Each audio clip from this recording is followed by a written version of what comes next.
En geno marani odiochieng' maridhieyo makare nyakurom gajuang' en tich adek tarik 20 dwe mar adek 2024 machiegni e chenroni mar migago waikoni weche manyien kabende wamanyoni mago madhi mbele pacho kae wang'eyo mago mag siasa kabende wang'eyo mago madhi teo bura kotenre kod wechego mag telo kod loso chenro mag piny owacho bende wang'eyo gwengewa mago motucho kotenre kod wechego mag pur kachiel gi wechego mag telo somo kachiel gi thieth mana chenro mar migago to mokwongo magi thuond weche.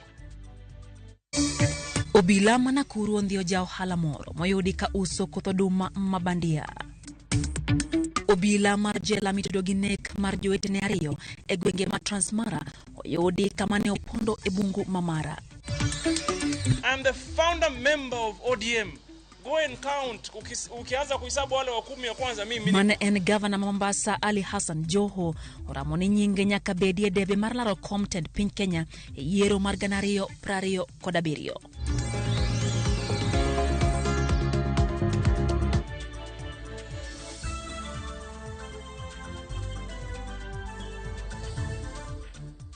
Machiegni nyakurom gajuang' chenro en migago bethuolo mar goyo kodwa mbaka emiwa pachi lai marote machuok kaka pile en aria deka ochono kabinde wantiere live YouTube marwa kacha RamogiTV Kenya bende wantiere e Facebook RamogiTV duto warwa ke pachi nyakurom gajuang' achiel kachiel hinyisa pachi kotenre gi magi mwaikoni sechegi mag migago en sabiria wang'e nyinga Lydia Okeyo.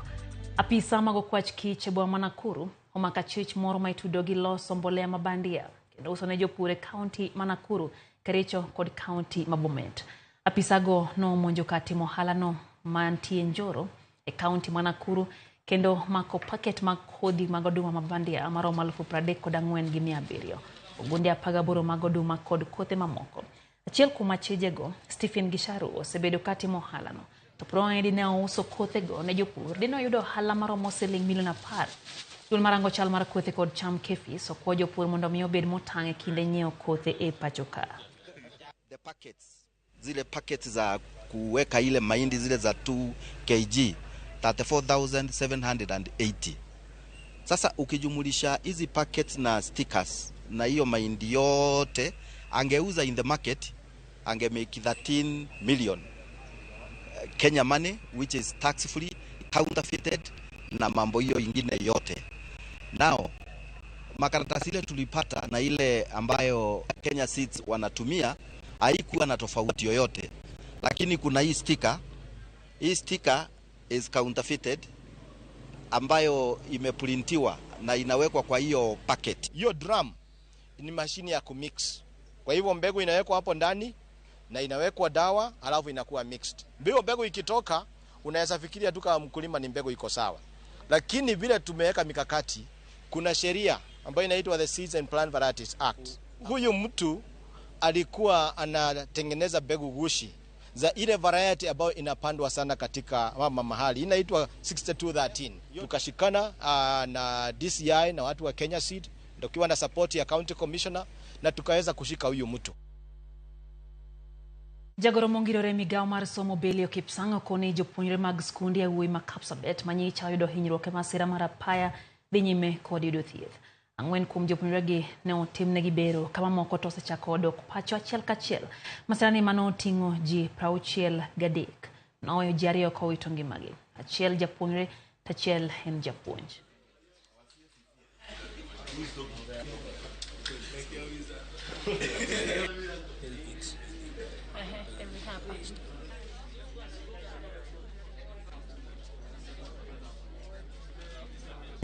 I would want to confirm that most of the students have been discharged. 4 of the students were taken to theater. I visited them in hospital on Sunday and they were stable. This morning, later in the day, I will be engaging with the leadership of the school so that we can appreciate how it is going on. That Sunday, I also engaged with the CEO of the hospital, the Moi teaching, and the kids were getting very good attention. Jaratije duol mar KEBS Hestangari oyangoni kodhi mag mbolea mabandia michwalo kodhi kod mbolea mabandia michwalo ne jopur ok opuodhi kod duol margi. Omedo ni kodhi go gin mbolea ma nengone oyueyo ma piny owacho pogo ne jopur mapachoka koyangoni gikao kange ni kambi maloso mboleago kuom tiyo marach kod alama mar KEBS. Wawinji e twagno madhi mbele od bura seche nyakoro moga joma dhi achiel kachiel nyake od bura. Issued a standard on SDL original, SGL original, and there was no GPC on it. So it means we are talking about two different products. The product that they gave the standard on was an organic fertilizer. This other product, which is GPC Original Plus, is actually not an organic fertilizer. It is not a fertilizer as it were, because they have analyzed the components that make up this particular product, and they found it's a diatomite, and diatomite is not necessarily a fertilizer. So we still have to meet the Ministry of Agriculture, State Department for Crop Development, so they can give us further insights into how this came to be.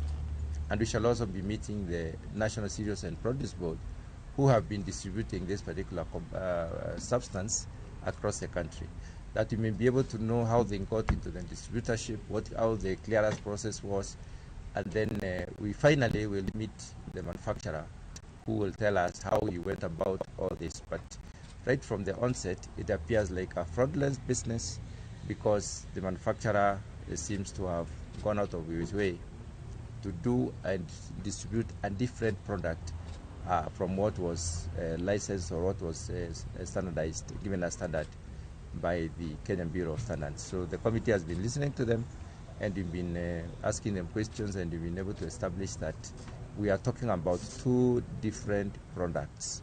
One product was issued a certificate in January in the last year, which was supposed to have been distributing as an organic fertilizer. But this other particular product is not an organic fertilizer. In fact, the organic matter in the product itself does not qualify it to be called an organic fertilizer, because it is even less than 40%. You should have at least 60% of organic matter for you to consider a fertilizer to be organic.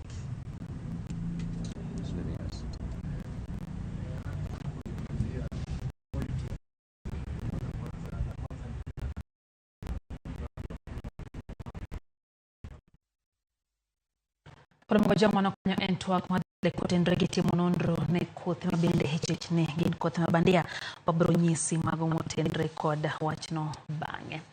Wadhi mbele en jalup jatend duond bura mar ODM Ali Hassan Joho oyangoni odhi laro kom tend piny Kenya e yiero manyien mar 2027. Joho ne wuoyo e kaunti ya Mombasa chenro mar chiwo kony ne jogo ma onge kod nyalo e kinde ne ma oganda Jo-Islam nitiere tweyo mar Ramadan, kama nowacho ni oikore e yo makare mating'o bendera mar duond bura mar ODM. Ponon ni jatend duond bura mar ODM Raila Amolo Odinga obiro yudo kom mar commission mar riwruog pinje Afrika AUC. Basi bila kupoteza wakati, na vile tumesema si jambo la wengine washashambulia mbele za hafla hii na kuna wenzetu. I'm the founder member of ODM. Go and count. Ukianza kuhesabu wale wa 10 wa kwanza, mimi niko. Na hakuna mtu katika hii taifa amepitia mitihani ya kisiasa, hasusan kwa sababu ya kusimama imara na ODM, hasusan kwa sababu ya kusimama imara na Raila Odinga kunishinda. I challenge anybody, mtu aje hapa aseme nani alikufa risasi hapa, nani alifungwa biashara hapa, nani alifinywa hapa, mambo ya elimu na mambo mengine, nani? And then you can tell me where has Hassan Joho been? Sasa ikiwa leo tutamwacha ndugu yetu, na nimesikia hapa Mheshimiwa Bezimba kitaja moja mbili, itakuwa pia sisi tutafanya makosa ndugu zangu. Manake huyu bwana kwa mazuri, kwa mabaya yuko na sisi. Lakini governor naye atakwambia pia usipotee sana. Ikiwa baba atakwenda awe mwenyekiti kule, basi kijana wetu pia naye apate nafasi ya kuongoza chama au namna gani jamani? Jatend migao mochung'ne jotije piny owacho Moses Kuria oyango ni maino e tije mag piny owacho bibed ka ichiwo ne jopiny mabiro bedo kado tiegruok e bwo bad migao mar NYS. Koloso bang limachiel kuom kuonde tiegruok mag TVCS mantiere kaunti ma Nyandarua. Kuria wacho ni piny owacho gi sani manyo thuolo mag tije ne rawere pacho kaachiel gi pinje maoko e geno maduoko chien nok mag tije kind rawere. Kata kamano Kuria medo ni gi sani piny owacho manyo yore mag neno ni rawere mathoth oriwe tije mopogore opogore moriwo gedo mag udi mane onge ogonyore. Yara piny ma pacho kae kaachiel kod dongruoge mopogore opogore sirikande mag kor gwenge.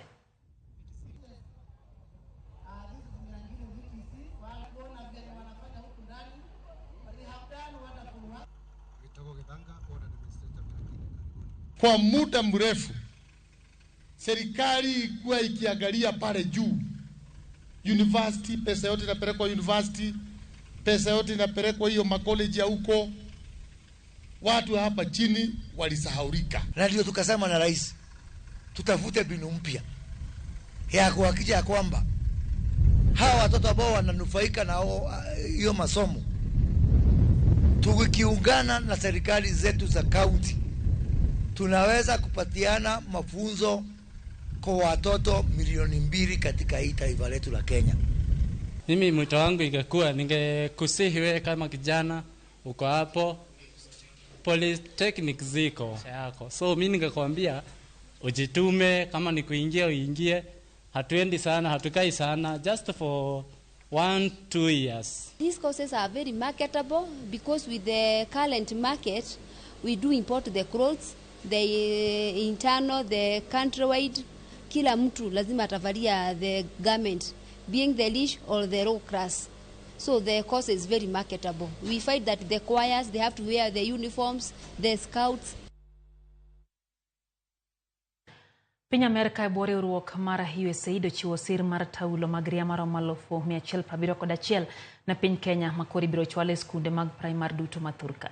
E chenro marwako taulo gi apise mag duol maloso lai mag somo pacho ka KICD, jagoro mongi yore migao mar somo Belio Kipsang okone kaka migao mar somo gin begi keto thenge milioni 940 ma ichano tiyo gode chuo e nyiewo taulo mag ria mondo mi onywandie kwan mar mondo mi ochiw kokalo kuom sir mag riwruoge mamoko.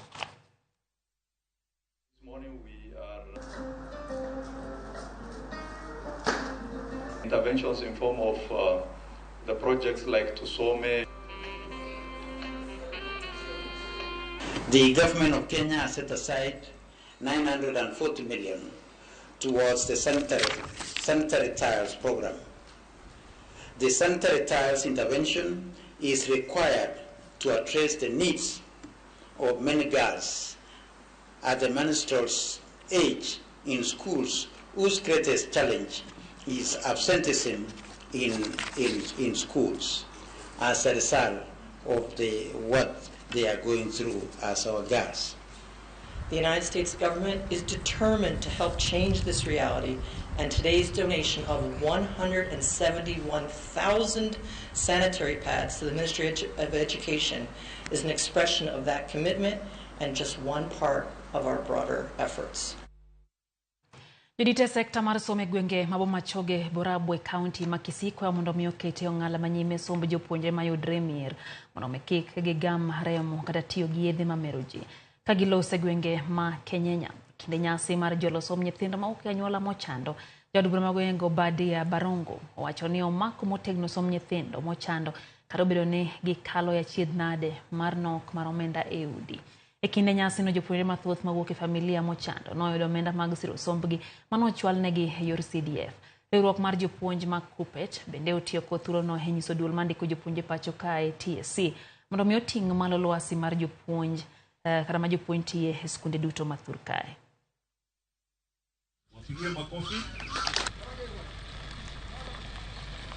Given a total of 60 million shillings to a total of 10,534 beneficiaries. I'm happy to report that our people are happy.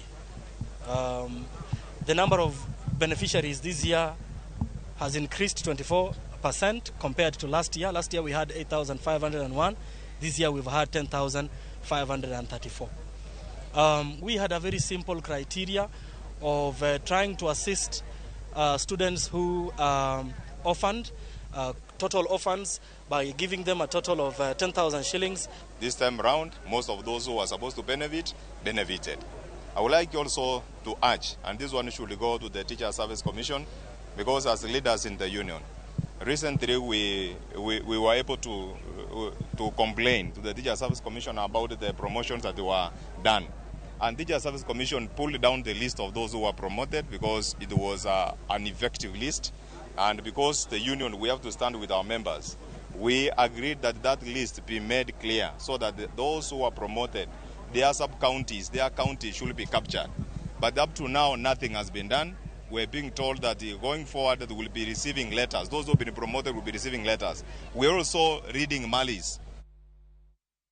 Pinyo wacho kod oketo omenda maromo bilion 5.8 mar yawo kambi rego mula mapacho kae kinde dongruok moko kaka yorno mar bero sekta mar konyo chenro mag kunyo mula. Jatend migawo mar weche mag lupo kod kunyo mula Salim Vuria ogolo chik maneno ni olor kuonde kunyo mula mayudre alwora mar skunde kod ute thieth mapacho kae. Omedo negi yawo bate sendo bila mong'ere kaka Mining Police Unit mabiro konye kedo kod mibadhi kaachiel kod chenro mag kunyo mula ma oko podhi e pacho kae. Bende okone gintiere kod chenro mag kelo lokruok e sekta mar kunyo mula kokalo kuom tiego jokanyo mag riwruoge saga mag jokuny mula. If you look at the way they are working now, they use crude weapons and they do mining in a very traditional way. So this training is part of the reforms to ensure we organize them, we recognize them, we register them, and then we can link them with financial institutions and also train them and give them equipment. And then we'll now be embarking on licensing them. And the other reform is that we are now reining on illegal mining activities. We have now a special police unit that is working with the county security teams to make sure that we are able now to organize the sector. And even for the artisanal miners, we want to say that it is not allowed to mine near a hospital compound or near a school, and all the mining sites that are near public facilities, schools and hospitals will be closed. Kora jongo bila makel gori sondeo Pius Lemiso ndiwa achich maduong' mitudo kod nek marobila moko ariyo mag jela e gwenge ma Ole Miss. Osepedi ma Kilgoris Jamlek Ngaria wacho ni achichno ma jahigni 60 oyude bungu mar le mamara okinyi ma kawuono. Nyaka sani ji auchiel osemaki kotudre kod nek mar Sergeant Daniel Nairomo kod Inspector Patrick Mukinyi.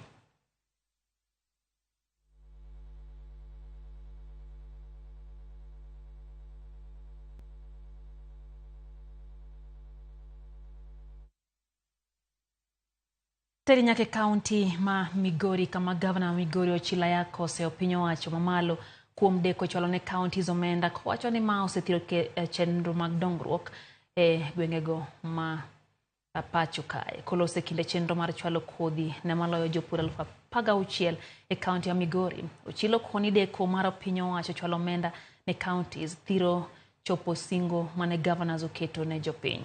Wacho bende karo biro negi kale midhiero mar nok mar omenda pod oketo kenge mag chwalo kothe ne jopiny e ting'o malo weche mag pure county ya Migori. Onyiso piny wacho mamalo bende mondo mi ochwal mbolea manengone yot mane gisingo ne oganda jokenya. Wamesajiliwa wakatambuliwa kwa bidii hapa Migori County. The national government has given itself the responsibility of distributing fertilizers. They don't know the farmers, they don't live among the farmers. So fertilizers have appeared in Migori County, and they are in silos in Migori County.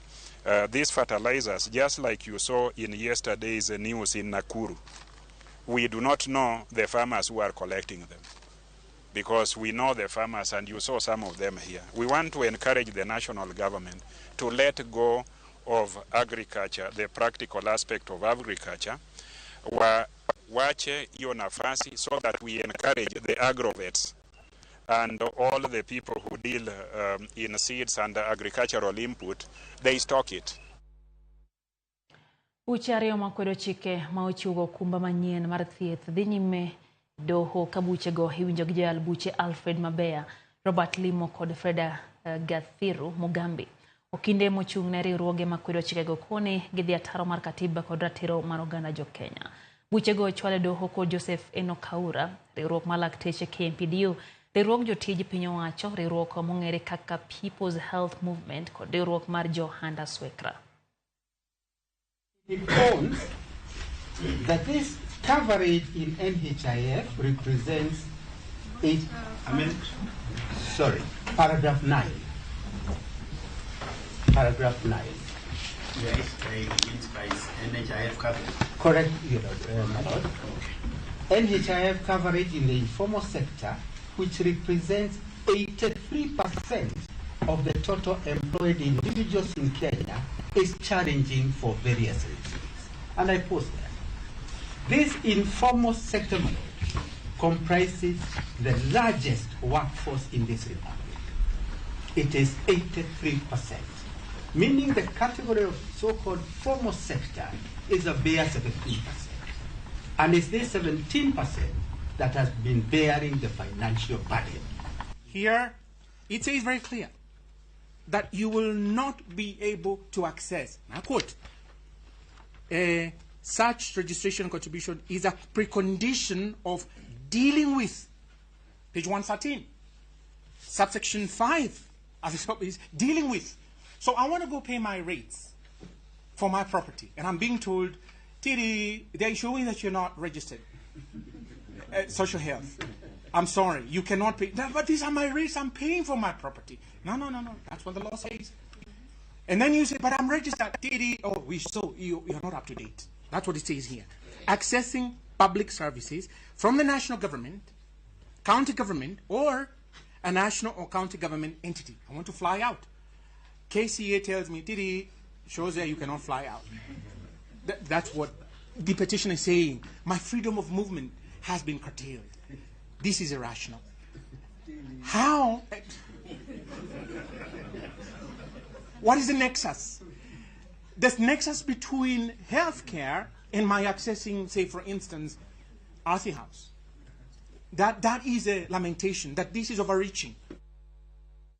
Dakika en kod ariyo nyakoro mga jwang bang sa biriyo mar odiochieng' chenro en migago erokamano kuom medo kete mana ka Ramogi TV kapok okawo yo mokwongo hang na somo kuom ote mageneno koganda golo pachgi kae kamoting'o Sara Singa wacho ni gin kanyo gi bagi Singa Odongo gineno migago dala kuno iluongo ni wang' neno West Kanyamkago wacho ni Ramogi TV more sana erokamano Nyasara neno bende ote kanyo moora gi okwacho nyinge to wacho ni omegi migago mabor migago krum dakika 20 kende watkaod saa achiel mangima erokamano Victor Marcia yani nikacha wacho ni alego karapulo chigichopeo makare orero Jackton imbane nikache wacho ni in kamilumbo ni wegi wachi erokamano Rafiki Wodlegala kabiro erokamano kuom ote mari intiere kanyo gopondo maombo atoti omboya Fredrick Okoth Flozianet Siaya uduto umor gi chendone Wycliffe Mkenya to wacho ni entie mawego Polytechnic en gosiepe kamoting'o vero hema gi kalvo giduto gikete mana ka Ramogi TV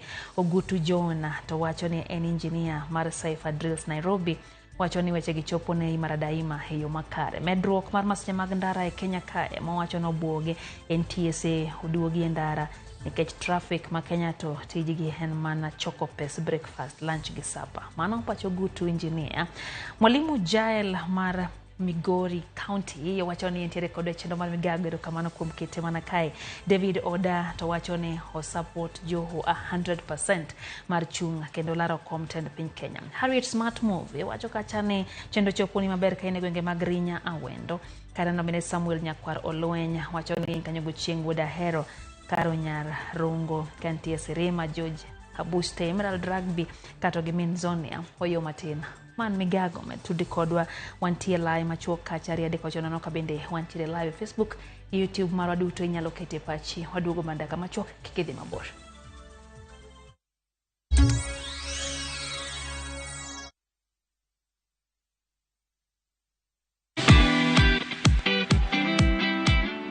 Get inspired as we welcome you to the world of stories. History, culture, heritage.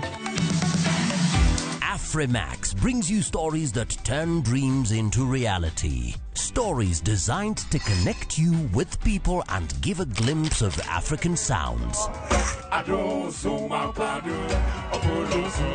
Definitely good. Watch these intriguing stories of Afrimax only on View Sasa. This is where the magic happens.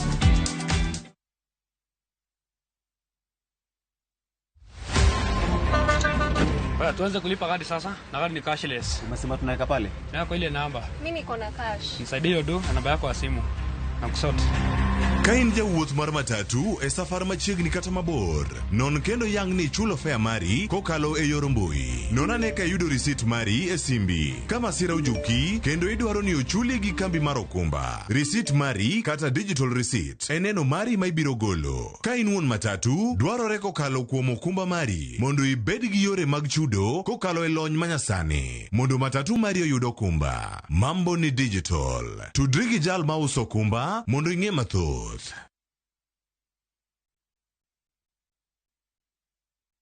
Embark on the adventure of a lifetime to exotic bush destinations with up to 30% discounts by View Travel. Relax in the wild surrounded by luxury as you witness the beauty of the Sarova Mara. Picture yourself surrounded by the sights and sounds of majestic wildlife. Enjoy thrilling game drives as you catch sight of the Big Five. All this for 33,000 Kenya shillings for a 3-day safari inclusive of transport. Get to experience endless adventures at the Sarova Shaba, where evenings are special. You'll enjoy traditional dance performances and bonfires as you wind down the day beneath star-studded skies for only 22,000 Kenya shillings for a 3-day safari inclusive of transport. Experience the wild like never before, courtesy of View Travel's massive discounts. Visit viewtravel.com and make your booking now. View Travel. Dream, explore, discover.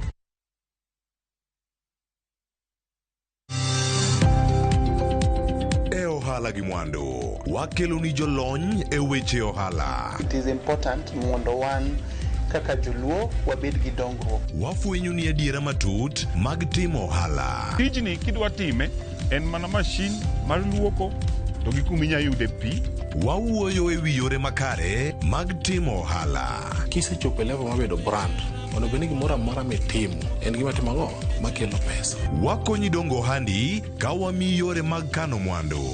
Investment group kawache mana gi nyinge no en choko pesa kasto ikete kamoro kasto golo nyinyo. Mabiro konyi e kinde mabiro. Omiyo wakwayo ni ji duto ket pesa gi e savings mondo wapuonji kaka gibiro tiyo godo. Riwri kodwa chieng' tich ang'wen saa 1:45 otieno. Mana e Ramogi TV.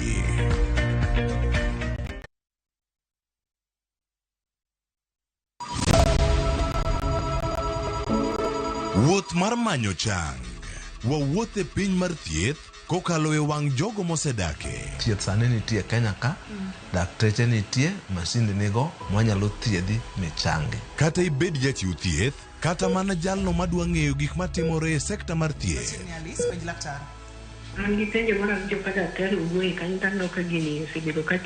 Wakolo pach jolony ka wayudo sigana tok kode marochere. Waweuru keto reputation mbele ne ngima mar ng'ato. Ng'eyo matut e weche mag thieth chako gi goyo mbaka. Advice jowani ne uru penj laktar mondo ing'e kuma inyalo konyorie kapok iyumba yumba. Penj laktar. Wuok tich nyaka tich abich saa 12 odhiambo. Mana e Ramogi TV.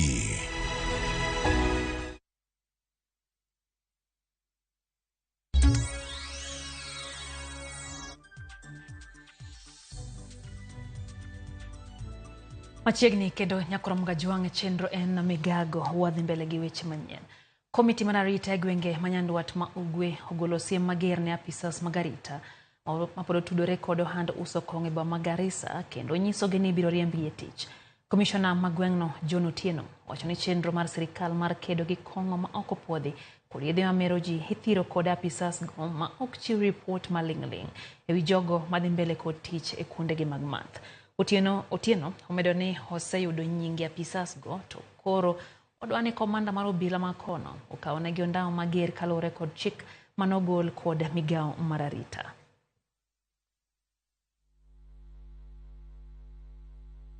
And I want to put the officers, the law enforcement officers, who are still doing the business of operating bars, that they should choose either to do the business or resign, because that is conflict of interest, and we are not going to go back on this. I have given clear directions because we have identified some officers, and I want to repeat, we have identified some officers, law enforcement officers in Garissa County, who are owning bars. And I want to tell them they either resign today or we catch up with them. Jodake County ma Isiolo gi aluora mare okwa mondo omi obed akicha kinde magirito jamni magi kata kinde magitowo mwandu mowuok kuom jamni kaka ring'o gi chak kaluwore gi muoch mar tuo mong'ere kaka Rift Valley Fever. Kolose gi jofwambo e kinde mano yango apisa mopogore opogore mantiere e bwo migawo mar thieth. Jalup Gavana e County ma Isiolo James Lowassa okwayo jopiny e county no mondo omi ochwak kendo oted malong'o mwandu mawuok kuom jamni machalo kaka ring'o, chak e kind mamoko kapok gichamo kaka yor kedo kod tuoche ma kamago. Ring jamni ma osepim e kor gwenge mopogore opogore e County ma Isiolo osenyiso ranyisi mar tuo mar Rift Valley Fever mosebedo ka kelo tho mag jamni mapok onyuol kaachiel gi kelo medruok mag suna. Kuambia wananchi kwamba watahadhari, ukiona mnyama ameafya mimba usienda kushika hizo bila kuvaa vitu kama gloves, kwa sababu hizo viini zinaenea wakati unakuja in contact na hiyo abortus. So tukitumia hiyo njia, unaona tumezuia wanadamu kufa. Tukafanya utafiti kidogo na tukaona kwamba kuna ugonjwa ile la Rift Valley Fever, na siku ya leo ile jukumu kubwa kabisa ni kuleta mashirika pamoja na indara pamoja.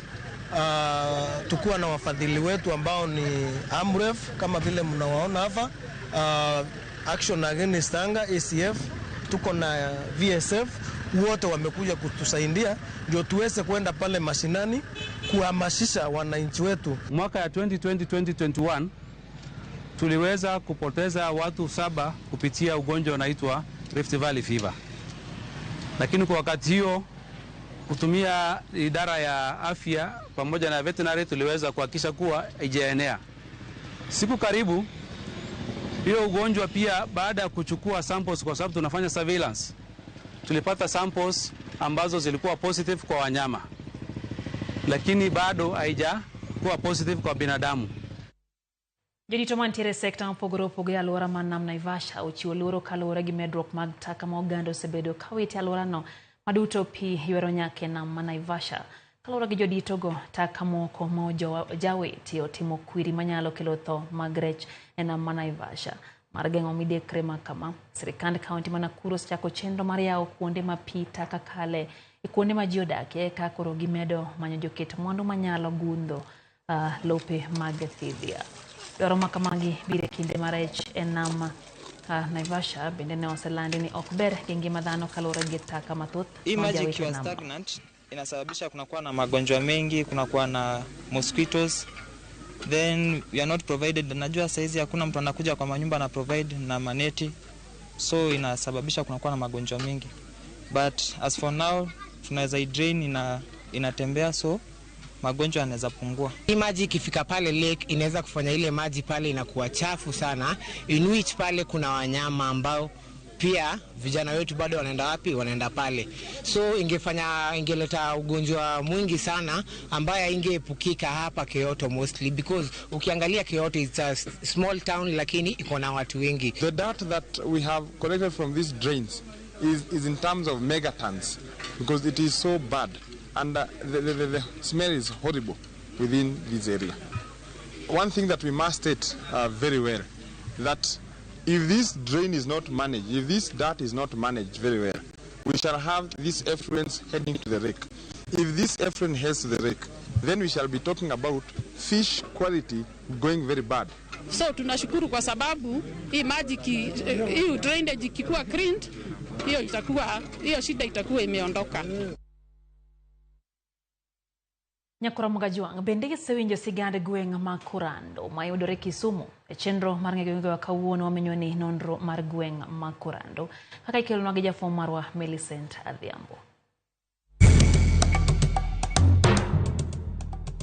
Nyakora Mogi en tich ariyo manyien kendo arwakeni machiegni e tielo machielo e chenro mar ng'egwengewa. Kalapaplo mar ng'egwenge owuok e kaunti ma Homa Bay kendo duogo mopiyo e kaunti ma Kisumu kamoro ni Kurando mayudore e sub kaunti ma Kisumu West. Mana kaka pile wachako kod paro mopogore ma jodak kod jogweng' lieko kotuno kod nying ma Kurando kaka ne obiro. Kaendi ne ochake ni Kurando nikech wan gi Kurando Hill mano nitiere malo kaendi gimomiyo wayudo ni nochake. Aparo ni nitie baba moro maduong' manong'ere ahinya maniluongo no Rando. Koro emomiyo nochake ni Kurando. Ne wan gi jodongo ariyo miluongo no Rando gi Ogony. Koro Rando gi Ogony emomiyo koro chak gweng'wa kode ni Kurando. Ogony be wan go malo kocha. Bang' winjo paro mopogore ma jogweng' oselieko ewi kaka gin gi paro kotenore kod nono mar nying mar Kurando, we wawinj anena adieri kowuok kuom jogo kata jalno mane nitie ka Kisumu Kurando ne chakore. Kurando to en dhako noko nego luonge ni Kurando, nonego luonge ni Kisumu nikech noting'o dhoudi aboro. Kurando kadwa idware mondo koro kete maber e Kisumu. Kurando wuon nobiro kuom nyamin kaneno aloka chon beta uyoma ni kalo gitielo ne kiwuotho denge ne pok oyawore nam. To nyamin mar kone ni ineno iro madumcha ng'ad nam to iro ne midhiye idhi yudo yuora kanyo miluongo ni Rateng'o Dago. To ka koro biro to yudo kaka joma chon sama kama onyango oyudo ka yawuoyi abiriyogi ni ka etie yadhni kaka chon ne joma dongo ka koro onyango kama to ji bede etie yath moro maduong' to ne en yath miluongo notho. Mae ma koro biro ka wiyo yuguno nikech oriembe ni koro ok nyal liele ni en gine jok ma en ng'at manyicha nonego chwanya. Koro tamruok liele koro momiyo min mare koro rifaego mondo biloka to ng'ada nam mbita uyoma kwa Kanyamwa. Koro kosebiro to rwake ni janeko mabiro mabiyo yuguno ni janeko ni ochomwa tina tiko ni nyon to nyon monyon goni ema koro kono oyo an oting'o badan ng'ama ler tang'o adwaro Rateng'o Dago. To Rateng' konten ang'o najemo loka oriemba nikech neginego Gwanjare makoro sani ni kano miluongo ni kama oting'o Midika. Gwanjare ni neno mino mua to utima ng'o ni nyocha ni warito puodho to wuonwa biro koni nyithindogi wuonwa kuongo koni nyithindo bedo ma dala kato to liech tieko chame puodho ang'o muono dhi rito liech mari. Koro mae ni ma koro kawuoni gibiro owedi biro koro yaro to tong' mokwongo dir to den mana tong' omwa momako wuon. Koro tamruok liele kaka nilielo chon okone ni nego wuonwa ni koro kwalieli ema koro timin mare nonyise godo loka mobiro yudo ka Rateng'o Dago Gateng' ang'o jobede tiotho ni tong'o kwaliele ma ok wamiye jamwane. To koro watim nang'o to kumiyaeni ni loka to nyiri ng'eny aradhiom emobire kod Orando nyar Kaksero wach lowo nomuoch koro ji laro kiewo gimomiyo koro neno Ateng' ng'ani Ateng' be dar dhi malo aweno koro dar dhi malo rateng' be koro giriembo wasigu matok godni koro gineno ni pod idwa laro lo ka ateng' koro laro lo gi ng'a dwa laro lo kod jokomwa koro ne gineno ni kwachako nying dhako ni bende wadhi wuondi kwerewa wuone wuoyi tang'o miyo inyalo chako piny nying dhako koro miyo noikawo chak nying dhako Korando ne en chiomwa en chiomwa maduong' omiyo iluongo ni korando. Koro we wawinja nena ni bang' kane Kisumo korando osechakore umbe landore kod ang'owa. Olandore kaluwore gi maendeleo to bende olandore ni joma somo to buro ka gidwaro hill mar korando to ka gichopo tiengre ka to giidho got to gineno orando hill. Wahero nywako sama kwedwa mawa girwa wabedo waloso gi chir wabedo gimoro achiel. Gimoro kaka pur gi pith noendelea ma ji ne pura ora ji harvest gimoro ni bel. To gin dongruoge mage ma korando osenyuolo nyaka ne ochakre. Koro to chakore gi kanisa Anglican odonjo ka, PAG odonjo ka, AIM odonjo ka, to mokwongo ne en Roman Catholic. Bang'e ka molasses oger to chako dongore. Kemri bende koger ka, aya jopango be sani koro nyalo bedo. Matiyo Kemri chon e dak towns. Tinde koro gidak adake kor gweng' ka nikech ji bogedo. Dongruok nitie nikech chon ji ne dhi yudo ni market ni bor idhi Otonglo. To sani tinde market ni kamora mora. Pile pile wawachoga ni katobedo ni jogweng' neno dongruok achiel ariyo adek. Rem to nyaka gibed godo. Makorando to yuago rem mage. Police post nigero Rainbow. Osedak ndi otamore rumo kwa ng'ena ng'omi otamore rumo to weche jonjore ng'eny. Kamwa nyalo tere report twatero mana cho Maseno or town. Kokel police post ka chief ka taparo ni njore mang'eny nyalo bet maonge. Maonge pige maliw makoro nyaji nyalo konyore godo kaka mag freji. Hospital kore maonge mogik. Kembe migero area waka ginyalo kawo yawuotwa ma kuondegi mane gweng' kaendi mondo mi gindiki. Apani manendo nyalo medo gerruok kata dongruok makata insecurity nyalo bedo matin. Draja ma wantie bute ni bok lore nitie chieng' moro mane nyithindo mokwa skul ka achiel nonyumore pi emomiyo waywak ne draja ni sana. Ndara montie kama iluongo ni Ong'ayo Road emeno kono dhi kuongo loso. Pok oloso nyaka sani. Samo dwa loso mana ka winyo ni liel moro nitie. Midwa ter liel tie got. Kore kolo maram mondo din buche mondo tema ng'awa mondo maito kadhi. Mana kama nyokwara mogi gi kanyo machopo gode giko matelo makawuono e chendo ni mar ng'e gwengewa. Kata kasani winjo ka ng'ato pakore ni en jakorando kata nyakorando to ing'eyo kuma nono mar korando nowuoke. Ne jokanyamwa ni loka kod jokisumo korando kik wiu wil ne un wede kalore ni wuodu manoyalo kaka nyamwa emano biro mochako gweng' miluongo ni Kisumo korando e kaunti ni ma Kisumo.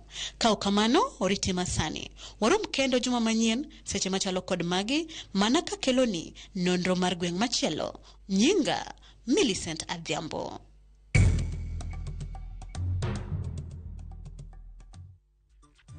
Kora monge kori ng'eyo kaka nying korando no bira no ka Jalimbe Evelyn wacho ni entie pacho mora henya gi migago. Felix kantie wang' chieng' alego asiro. Wacho kanyo ni en wach mar johono siro kabisa kendo wacho ni Ramogi duto kotieko gimodwa nyiso Ramogi no. Aya. Felix nyandiko uteno kendo winjiane. Nyaringa Alfred wacho no mora henya kunjo weche manyien entie Kitengela kaeto wacho ni tano kwa Phoebe. Aya. Nano kabende Cindy wacho ni entie Madiany wacho no mora hinya gi chenro Madiany wacho ni mora hinya gi chenro mar migago. Collins kantie Siaya wacho ni o support John Otieno. Aya, Dennis Onyango kawuok Nyakach wacho no sedonje yo makare kendo entiere kodwa en bende chendo ni. Neno bende ote Marokoth wuod Gomo kantie Kayole South County ma Nairobi. Cheni Otieno wacho ni gin gi rafiki wuod Ligala men gi Sharona Chieng' Nyakodongo kachiel gi Oscar Nyokorigi. Wayo matin odwo kod mathoth kotiyo kamago mag tuke e chendo ni mar migago.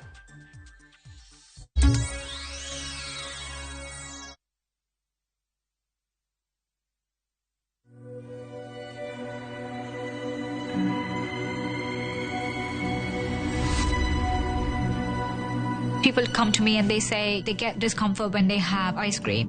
Can you imagine that? Avoiding having cold ice cream. Sensodyne gives you long-lasting protections against sensitivity. And people come in and they're like, oh, it works. I can have ice cream and I'm not in any discomfort. I recommend Sensodyne because it works. It's brilliant.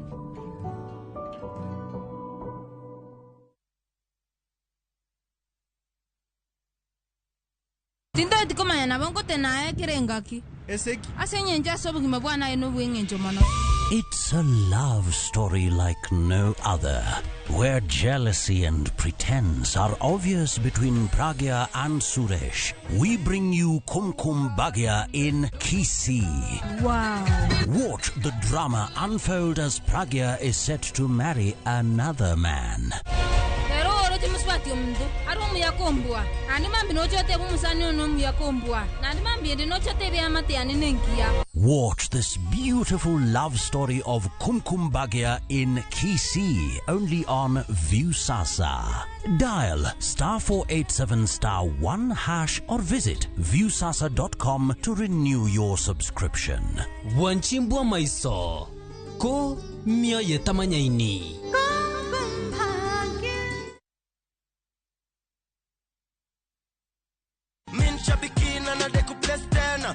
Mimi naitwa Anthony Keremi Jacob. Nimetoka Ngong. Mimi ni driver wa Mati. Niko na dondana niharakisha, ananiambia gari imetupita. Nikamwambia kuna simu iko hapa. Ananiambia muhimu gani sasa turuko na gari. Nikamwambia nikaweka gari kando. Nilifurahia by the way machozi. Na nikamwambia usiweke mtu mwingine hapa mbele asione. So mtu alikuwa anakuja anamwambia hapa mbele tunaweka manager.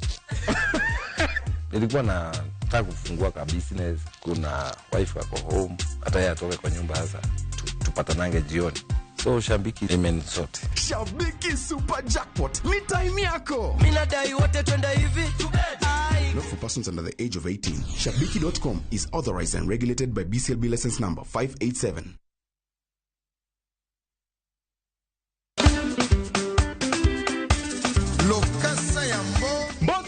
Malamu lungani Ninja the Entertainer. Lungai DJ Smollett le principal de la rumba. Nekwana mwengeji wangu wacho ni to record wa chengeso kwa kelo ni chendro martie dera. Chakra faga chia nyakasa achiel odhiambo. Kuma okelo ni thumbo bedo pin motivo edro. To yekanye bakin jangolo mar Juma. Nekwana mwengeji wangu kumotigo madilo system, kumotigo za ikona galanga, kumotigo Joski Kiambukute. Yeso kwangeso wangisi nango. See you there. On aventure ngomo Chris.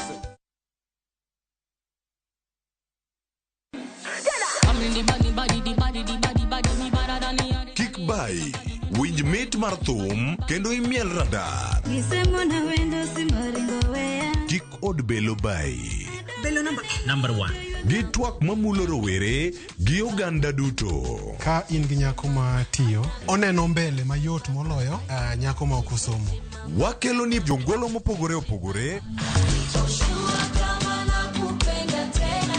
Mane mbak ndalo, chakre wuok tich nyaka tich abich, saa 8 odiechieng'. Mane Ramogi TV.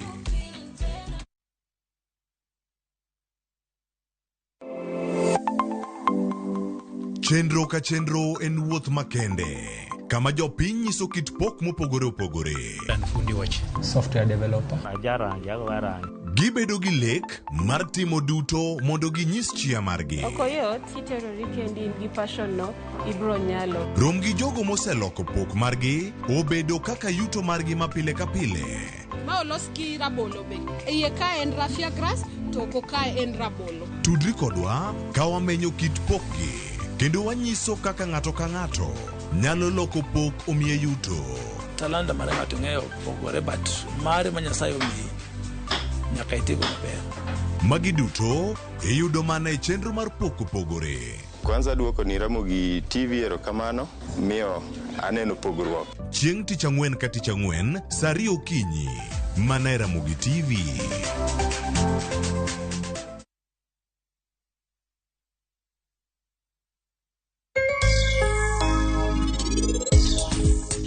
Chon ni pidho skuma ma ne waluongo ni local, ma bende pod jomoko timo maber, lakini karwa ka koro wadhi tuwa mamalo matin, wapidho F1 variety. Kendo ok isedongo kende, nyak bo nyak piyo. En gima king'wedo to bang' wik achiel, kendo nwang' koseromo ng'weto, koyudo lowo maber kod fertilizer. Skuma dwaro pi mang'eny, nikech iteno en pi. Kendo sama pi onge, ibo nwang'o ni iteno ok nyal yar.